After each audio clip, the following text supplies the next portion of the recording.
folks. This is our wonderful euphonium soloist, Natalie Colegrove. And before we start, I just want to take a second, because it might be true that some of you have not seen or heard this instrument too much, because it's kind of rare in an orchestra, the euphonium. The euphonium is sort of a mid-range conical bore instrument. I just want to explain what that is. It's a fantastic instrument, and you're going to love our concerto that we're playing. If I could have Eve come out and Leo, another Leo.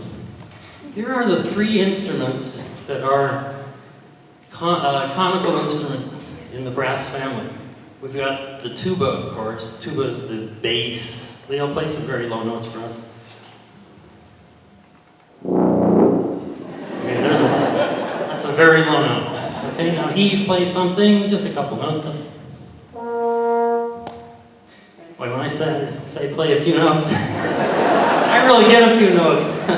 Okay, now, the horn is sort of the high one, the tuba is the low one, but what is in between? There is nothing in between. Until you come up to the instrument called the euphonium. It goes by different names, sometimes tenor tuba, baritone, and also there's different instruments. Thank you guys, that's all I need for now. Those are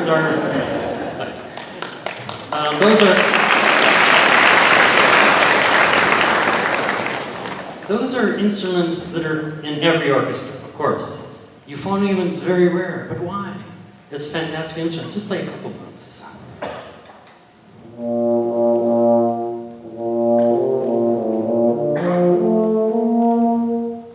See, now we got some notes there, okay? And it's a rare visitor to the orchestra. But it's a fantastic instrument. And it's interesting how certain instruments sort of make it and don't. I'll give you one last example. Saxophone. We all know the saxophone. We think of it as something used in popular music and jazz.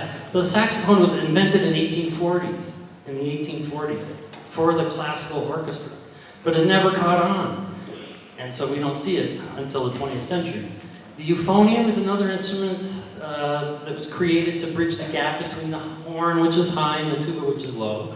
And again, very rare in the orchestra. Now, some of you may have heard us play Don Quixote last year, which had a gigantic tenor tuba part, which Natalie performed magnificently. So it's a really wonderful instrument, should be used a lot more, and I'm planning to play some pieces for Natalie next year that include the euphonium. She's a remarkable artist of the highest caliber. So please enjoy the Jenkins second movement of the tuba concerto.